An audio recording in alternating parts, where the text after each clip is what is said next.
Hi, everyone, and welcome to the Capital Gains Tax Solutions podcast and expert commercial real estate secrets podcast, where we believe the most high net worth individuals and those who help them struggle with clarifying their capital gains tax deferral options. Not having a clear plan is the enemy, and using a proven deferral strategy such as the Deferred Sales Trust is the best way to exit your highly appreciated assets tax deferred so you can grow your wealth. I'm your co-host, Pearson York, filling in for Brett Swarts. And each episode, I'm joined by some of the best wealth, business, real estate, and leadership individuals in the world where they share their ideas, deal stories, and inspiration. So together we make complex tax deferral strategies simple and passive income plans achievable. We are streaming on Expert Commercial Real Estate Secrets Podcast YouTube channel, Capital Gains Tax Solutions YouTube channel, Kingdom Luxury Realty YouTube channel, Kingdom Luxury Realty Facebook, and Capital Gains Tax Solution Facebook. I am super excited for our next guest. He is a serial entrepreneur who is always looking for ways to elevate himself and bring up others as well with him. He is the host of a podcast called Grind, Sell, Elevate, which he talks about leadership, personal development, business growth, and sales. He has a ton of experience starting new businesses and growing businesses to reach their full potential. And he's passionate about pushing himself to achieve high-end results through constant learning, discipline, and helping others. Please give a warm welcome to Tyzer Evans. Hey, Tyzer, how you doing? Good, Pierce. Thanks so much for the warm introduction. Yeah, you're welcome. You're welcome. So, Tyzer, cool name, by the way. We were Thank talking you. a little bit before the podcast, and apparently you just got it from your dad. Because why don't you tell that story a little bit? Yeah, so I always joke that I grew up in Northern California, and in the land of hippies, and my dad was a product of the '60s, so they were looking for a name kind of based loosely around Ty, and came up with Tyzer. So not a great story, but yeah, it's been a cool name. It's one that people, if they like me or hate me, they always remember either way. So got to be Hey, ain't that careful. the truth? Ain't that the truth? So, speaking about where you grew up, why don't you dive into a little bit about your background and kind of explain how you got to where you are today? Sure. So I've been a bit nomadic, but I grew up in Sonoma County, so wine country.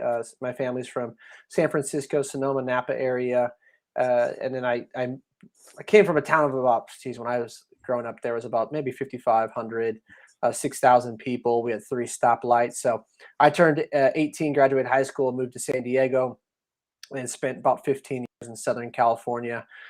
Spent some time in Atlanta, and now I'm out here in the great state of Texas in Houston, doing a bunch of different things. So it's been a fun ride.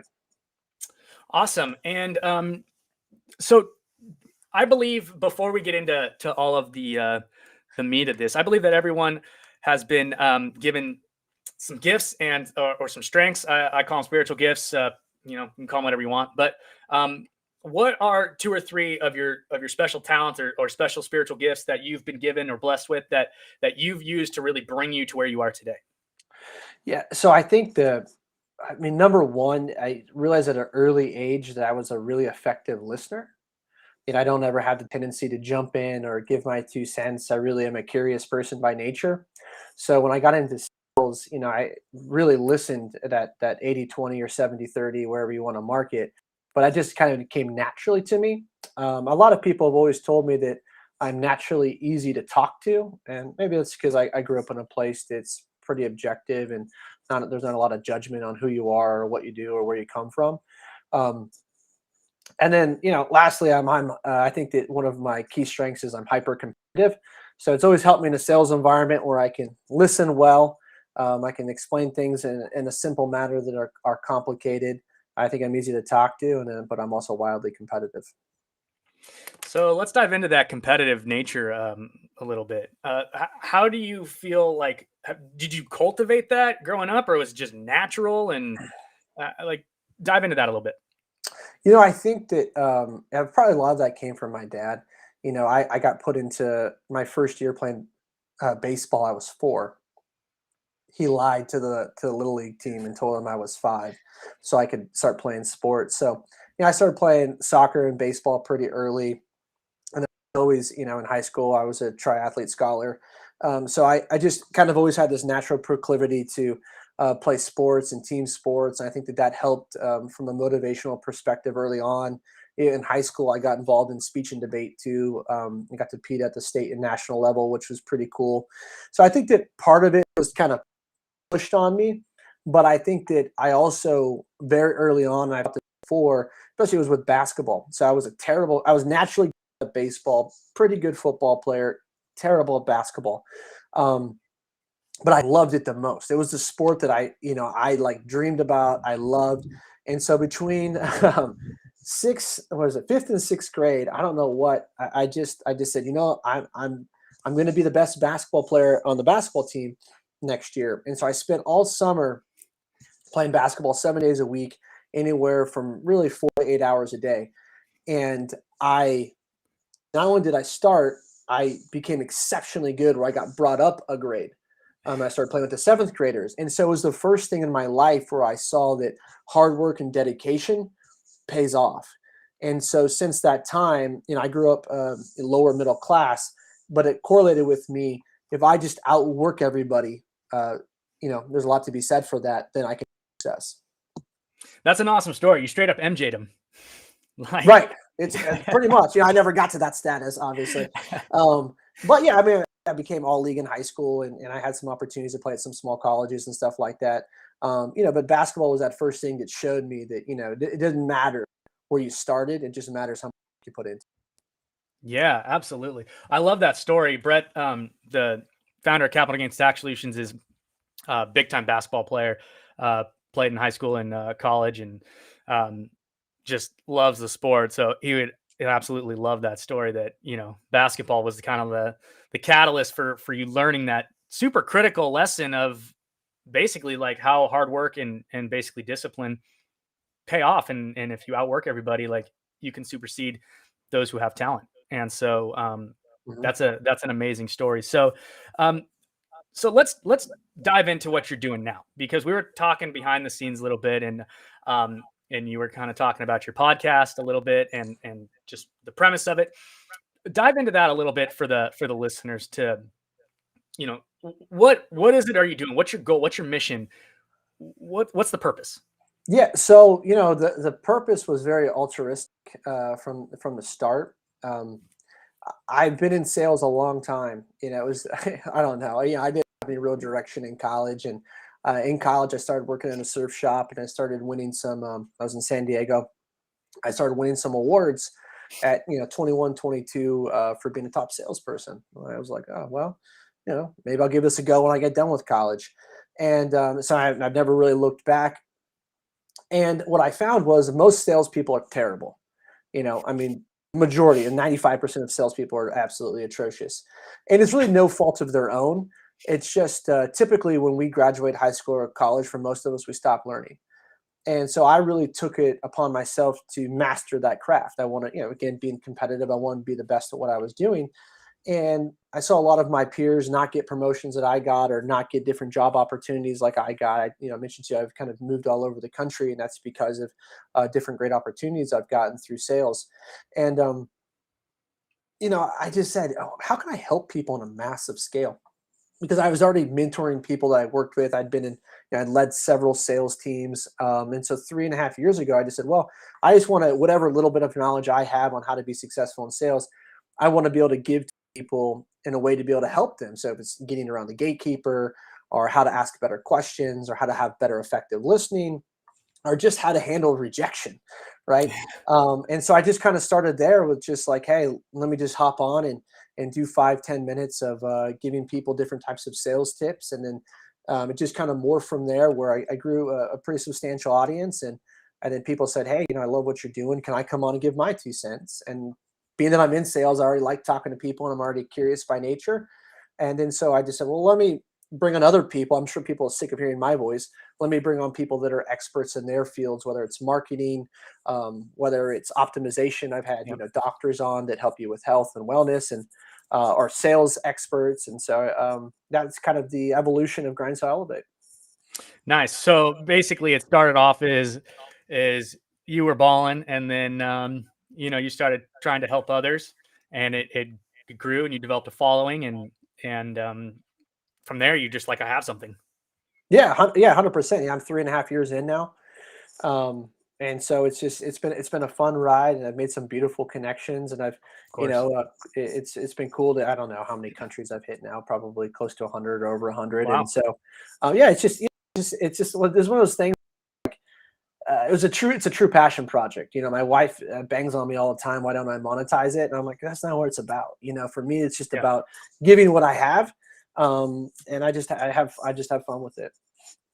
Well, also too, like to that point, right? Like, why don't you monetize it? Like, there's so much value that you derive from just the connections and stuff that you meet, like on these podcasts. I'm sure it's elevated, your actual sales game, Mhm. and I'm sure it's, broadened your network to where you might not even see like all of the fruit of the labor that you've put in already. I mean, deals might be coming down the pipeline in the next 2, 3, 5, 10 years that you never would have had you not done something like a podcast. I think that's the power of something like these podcasts.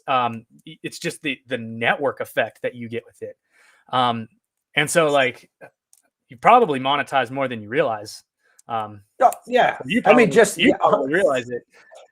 100%. Like I had Tony Hughes on the other 2 weeks ago, and if people don't know Tony Hughes, he's Australian, but he's the most read B2B LinkedIn author in the world.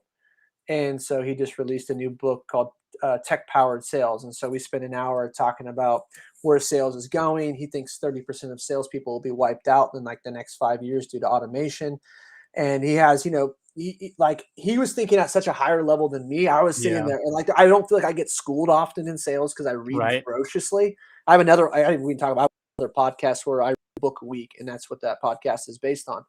And so I just was sitting in this interview going, shit, I don't really know that much compared to this guy. It was just like I was getting schooled in the moment, which was Yeah. beautiful because I was learning as we went. Of course.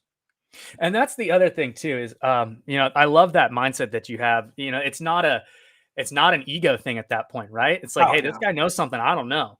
Yeah. And it's like if I can learn that, like I'm just gonna be that much better when we're done with this conversation, So 100%.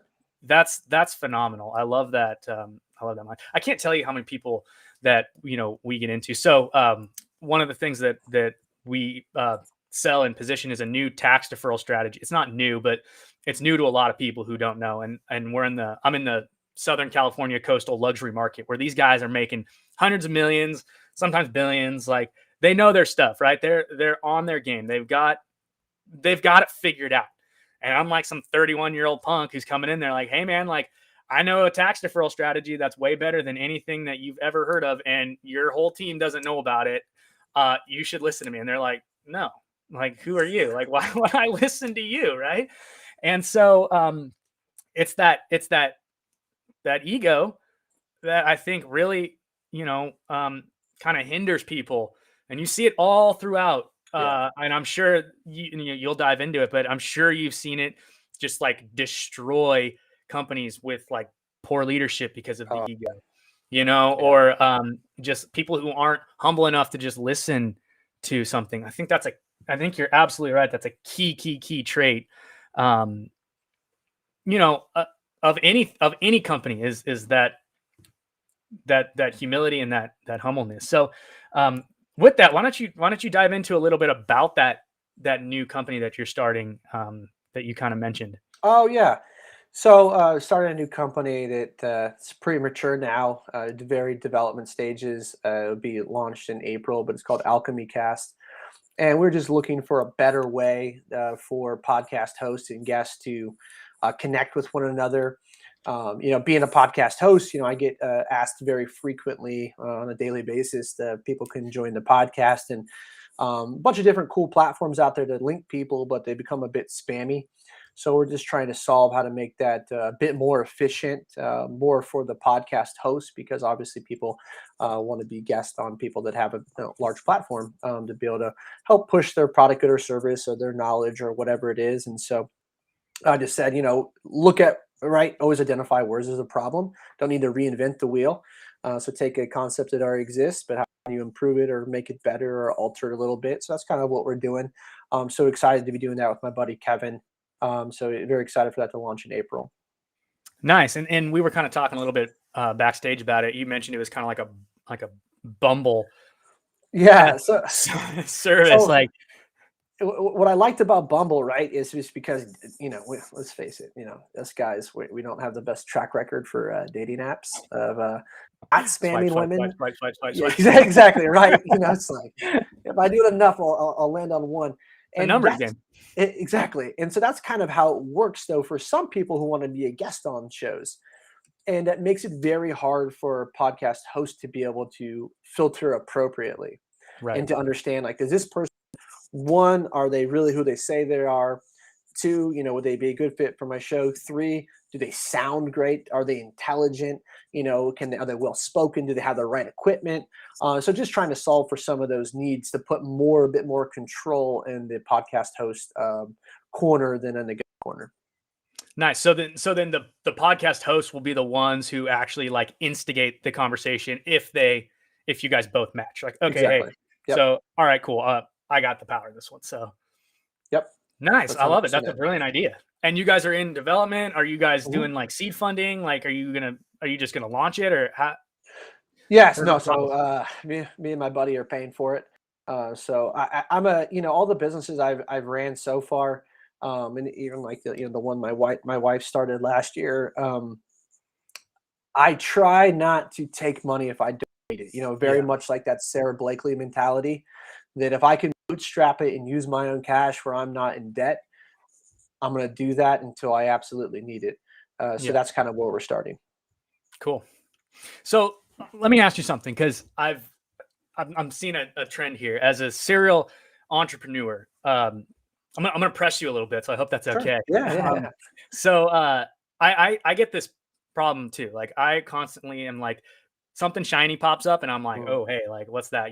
Oh hey, this crypto NFT is selling for $200,000. Like, can I hire a Fiverr guy and he making me an NFT? Right. Like, is that something? But like I find like shiny objects are distracting, and as someone who has started a bunch of business and honestly, like I've been successful in some and I've failed a lot of them, Hmm. you know. Um, I think that's part of the journey, but Hmm. you know, how do you stay focused on what's important without sacrificing, you know, potential opportunities? Well, that's a great question. It's a hard question to answer. For me, one, I just think on a day-to-day basis to have a really clear and defined discipline schedule.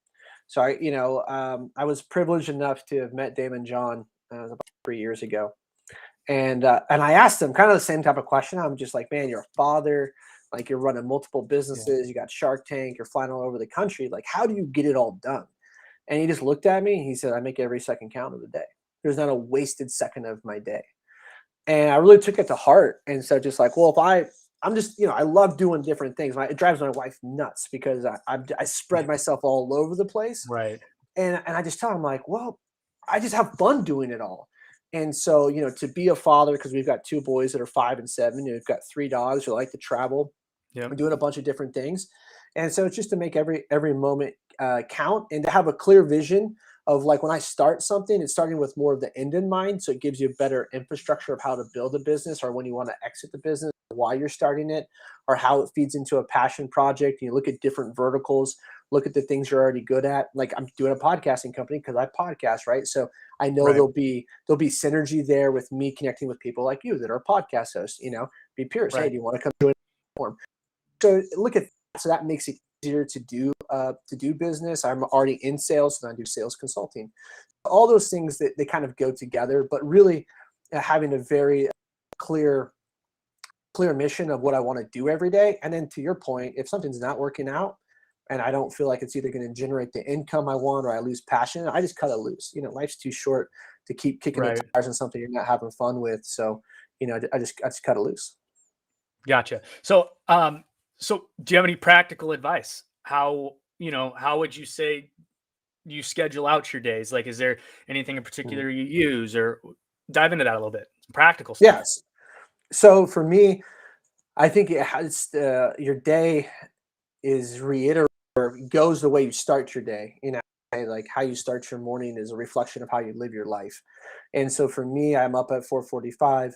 I usually go get some water. I get hydrated. So it sounds, a lot of people talk about this type of stuff now, but I read Rod's book, Miracle Morning, I don't know, 5-6 years ago. And I really was like, okay, I can get to the next level by applying this type of strategy. And I have, and I have taken my life to the next level by applying it. So I start with meditation, then I go into Wim Hof breathing, because the most important time I need to spend with Wim myself every day Hof. is with me. Yeah. Wim Doing my Hof, breath man. holds. Yeah. He's a savage. Dude is a nut. Yeah, it totally is. And I'm down with doing his breathing app. I do the cold showers every day, but then I go into doing a visualization practice. I always see where I want to be, right? Because the mind can't distinguish the difference between reality and what you're thinking. So visualizing, I got that. I'm in Arte Syndicate, so I get to be on calls with Ed and Andy Frisella 3 times a month, and Ed talks a lot about that. Is visualization is a huge practice. And then I go to the gym usually about 6:30, and I work out for about 45 minutes to an hour. So I come home, shower, take my son to school. We chat about his day, what he's going to accomplish, and then I come home and then I write down my power list. My power list are my non-negotiables. And I kind of start to look through my everything calendar. That should be obvious, but my calendar. So then I write kind of my calendar, my day out underneath my power list, and then my power list, my non-negotiables, things that if I accomplish today will move me forward tomorrow. So usually my power list is 3 to 5 items, action items that I usually try to get done by noon. So if my day goes sideways in the afternoon, then I know that I've already accomplished things that are moving me forward in the future. If that's working on deals, or whatever it is, having meetings. So that's just kind of how I structure it. A pretty detailed schedule, which can be challenging. My wife's all over with her business, but I Yeah. do a pretty fair job of sticking to it. Well, it sounds like you maintain a really strict discipline. Yes, 7 days a week. I wake up early. It's and then every night it's kind of I wasn't a huge proponent, but a lot of people say start to plan your day, start to visualize your day the next day before you go to bed, have some gratitude before you go to bed. And I usually read. I'm a huge believer of shutting off your phone. We don't have cable. And I told you, the other podcast, I got to read a book a week. So you read for about 45 minutes every night before you go to bed, and something that's motivational or powerful, again, to help Yeah. me the way I end my day is just as important how I start. Yeah.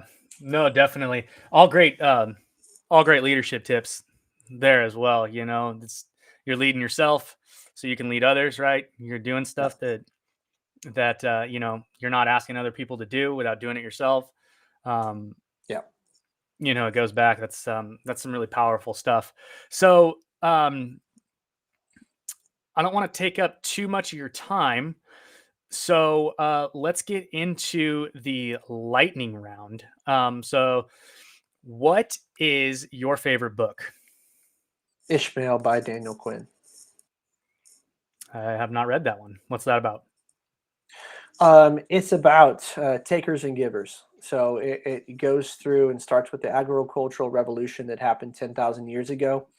And it really goes into a deep dive into how it's a fiction book, but it's very accurate. How somehow we think that the universe revolves around us, and more Yeah. specifically, how the community that we live in, the ecosystem of the world that we live in, somehow was put for us, and so we've completely dismantled it to the point where we'll probably extinct ourselves. But it was a book I read at 16, and it was Yeah. one of those books that just shift my paradigm of how I conduct myself in the world, how I'm conscious of Mother Earth, my relationship with God, or whatever you want to call it, awareness, whatever, consciousness. So it was a pivotal book at a young age that I've read a lot through my life. Yeah. Awesome. Okay. What's your favorite leadership quote? That's a great question. Probably the one I have written on my board. Pay the price today so you can pay any price in the future. Yeah. It's like Dave Ramsey's, drive what no one will drive today, so you can drive what no one will Yeah, the drive Cardone tomorrow. quote though. So yeah, that's a great Cardone quote. So, Is it? he hates Dave Ramsey. Yeah. Who's older? It's so funny. I love the banter between the two. Because you know what was funny is we actually we went through like Dave's class a little bit, and then I was like, I just wasn't feeling it. Like something was off. Yeah. And then Grant Cardone's like, you can't do what I do and do Dave Ramsey. He's like, No. I was like, you're so right. Like, get out of here, Dave. Like, I like leverage and stuff. Yeah, exactly. There is good debt. There is good debt. Yeah, I'm totally with it. Like, Yeah. you just gotta be smart about it. So, Totally. I don't know. If there's one thing that you could go back in time and tell your younger 20-year-old self, what would you do? What would you tell it? Take more risk earlier on. It's going to be okay. It's gonna be okay. Yeah. I love that. I came from a real place of just like this fear and insecurity of where I was going to make money from financially. And so I thought I had to go this corporate route, and that's how I was going to climb this ladder. And as opposed to just realizing that everything I had to be successful was already inside of me.